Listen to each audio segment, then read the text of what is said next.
there's a lot happening on the planet right now. That's always true. And like when it comes to a global impact around what's happening on a political level as well as an environmental level, I think there's a really valuable connection and curiosity to lean into of like what is happening within our government system, and then what's also happening on the climate change type of system, because there's such a valuable conversation that's taking place here, because I believe it is two systems coexisting side by side, yet one has a power or thinks it has a power over the other system. So what I call this system that has power over it is a forced system, because we have life systems and force systems. Life force. Life can also be interpreted as regenerative systems, biosystems like ecological systems, and then we have force systems, capitalist systems, governmental systems like education systems, medical systems. These are forced systems. And right, like what does the world look like if we actually use life systems and force systems connected? Like, wow, what could be possible? Yet we don't live in that place on a larger level quite yet. Right now, they are very separate. We have life systems that are being dominated by the forced systems, because these force systems have force over life rather than using their force for life. It is almost as if they are battling each other as two realities coexisting, but the values, like we devalue life systems and put so much emphasis in our life structures on top of force systems that don't have roots and are corrupt just because they aren't grounded. It's almost as if it falls, everything that majority of us have built our life on top of will fall at the same time. And it's like, how do we connect back to our innate natural existence that is connected to life systems? And right, like, so we're at this battle and it feels like there's a war going on against life. And how do we actually put ourselves in the position where we are for life, but also be in a place for life, because we have to also value these force systems that they've created beautiful structures for society. Like we have become society because of these force systems. Yet the delicacy is that they haven't put emphasis and respect and loving and nurturing types of collaborative thought processes with life. So what do we do with these life systems and these force systems? Like, where do we put our attention? Where do we invest our time? Because even referring to supporting life systems from a force system, which has a lot of scarcity, a lot of fear mentality, isn't going to actually create the results that we want. So this is the conversation about right position, of how do we put ourselves in right position to be in right relationship with the parts of the force system that are, like innately supportive for us as a human species. And then also recognizing the pieces of like, what can we actually do now that is tangible to support the life systems that are already in place and to create new pathways for them to thrive and to exist. So the right positioning, the right relationship is actually not making either wrong, right? Not having force over life or just being for life and rejecting the force systems, but how to be in a place of integrating them both, especially in your own body, where nothing has a hook on you, nothing's contracting you don't have cage, because easily the force system can hook on us, right? Like if we're in debt, if we have medical issues, if like insurance, like there's so many things of why force systems can have a hook on us and why we think we need to like work to almost get ahead of ourselves to beat the system, yet it's like this hamster wheel where we can never get out of it. It's because we actually have to have a reframe, a different shift of positioning to remove ourselves from a force system mindset and actually get into the body set, which is the life systems. Because right, like our body is an animated extension of the Earth's body. Again, like not a woo-woo thing, like just think about us being nature. Like that's what we are. It's actually not woo-woo. It's probably like the most natural thing to actually have a conversation about. But because we're so used to devaluing life systems and making it about like hippy dippy, airy fairy, we've literally created this numbing denial of our own existence.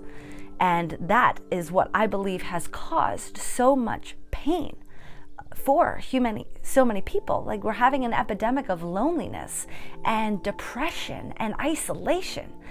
And like, is this because we are disconnected from the body? Like, this is the mind disconnected from the body, disconnected to our natural nature.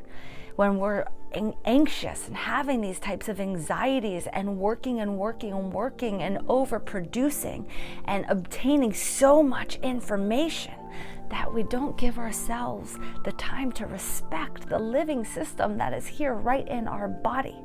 Because that is how we are going to connect. That is how we are going to support the shifts of these epidemics of shame, of guilt, of fear, of loneliness, is connecting and having the tools to respect our bodies again. So it's that integration of right relationship, of finding value with life systems in connection, in collaboration with force systems, so we can integrate them both and be in this dance, because it's about touching the dance in our own body. Because I need to know what my edges are, like how life systems and how force systems relate to me on a personal level, for me to meet it in a collective, in a community collaborative effort. For example, like the way that I connect to life systems is my daily practice. I have a practice where I'll tap into fire, water, earth, and air. Where fire, I'll go on a run. Water, I'll flow and move my body. Earth, I'll strengthen my body and stretch. And air, I'll do a meditation and I'll breathe. And it's just my way of connecting to life. Life systems, I also, I'm very mindful of my plastic consumption and what I'm choosing to put into my body, because I realize that plants bring nourishment to my life system. So the way that I eat, the way that I think also is generating life. Because if I'm going to deplete myself with negativity, with denial, with avoidance, and not actually feel certain things that are happening in my experience, I am suppressing life moving through me. But when I invite my emotions to exist, when I invite myself to be with the moment and accept it, because I might be sad and I might not know why, someone might be depressed and you don't know why. If we're in denial of that depression, if we avoid it, if we're have shame around it, it's going to get stagnant. But if I allow myself and accept that this is where I feel in this current moment, I stay open, I can let life move through me, and then it can shift. The energy shifts and alchemizes into something else that can actually produce happiness. So by touching my sadness, by touching pain, I can cultivate happiness. But I can't cultivate the happiness if I can't know my own pain. It's almost like I can't know joy, pleasure, ecstasy, enlightenment, love, if I can't feel sadness, pain, grief, shame, just to even feel those flavors. Even if I don't personally feel it, to have the empathy and the compassion to feel the whole spectrum of the human experience. So this to me is life. I cannot feel and be connected to life if I'm not connected to my feelings, because life is felt through felt sense. It is the senses, it's sensuality. Sensuality being the enhancement of the senses, taking in beauty with my eyes and hearing the birds and the wind and feeling it on my skin and tasting it with nourishment and breathing it, all of this. Sensation. So this is the way that I connect on a consistent basis with life systems. And then there's force systems. I live in it. I pay my taxes. I do that. I'm meticulous. I have a business. I generate towards that business. I create strategies to be able to share life systems in the force system. I have health insurance, I have an education, and there's so many things around force systems that are really valuable, but at the same time, how can we add the life systems of intelligence and intellect actually being separate from education? So there's certain types of things that education and force systems provide, yet also bringing the intuitive intellect of the vastness of what we can obtain in your unique style of your intelligence, right? For me, I'm very kinesthetic. That's my intelligence.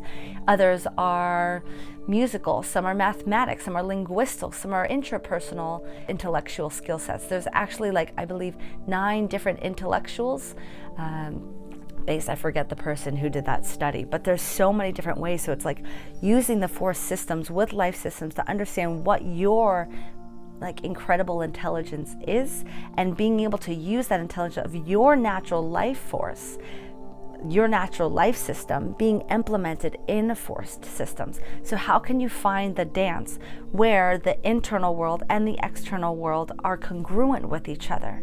That what you say to yourself in the inside world is also the things that you say externally. Because the question I have is, like, the way that you talk to yourself now, is that the way that you talk to a friend?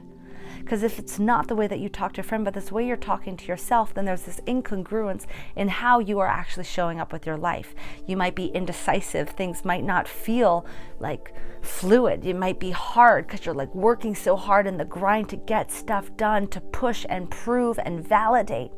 And it doesn't have to be this way. It starts with your inner narrative of you really putting an emphasis and purpose on your life, on the things that you say to yourself, and being kind, because that seed of origin is the thing that you're watering with your thoughts every day and is growing. And your thoughts become your words, and your words become your actions, and your actions become your reality. And this is your life story. You are creating your myth every single day. So how can you continue to expand that myth to be the hero of your journey, to not be the victim, to not be the perpetrator, to not be the villain, to like be the hero, be the lover, be the courageous one, be the warrior, be the king, the queen, whoever you identify in, and to not get stuck, to stay open no matter if you're in the grief and the pain or even in the pleasure, which can be just as hard to stay open when you're in a pleasured state for so many people.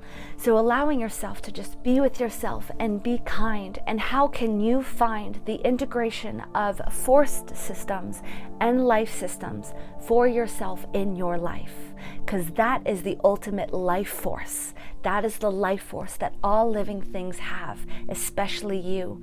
This life force being pulled up through your body from the earth and expressed out into the world. Welcome to you. Welcome to your power. Welcome to your potential of loving fully, expanding yourself on a consistent basis based on the alignment of your thoughts, words, and actions in respect, in right positioning with life and force. Life force. All my love, thank you so much for tuning into this Wild Wednesday. More to come. See you next week.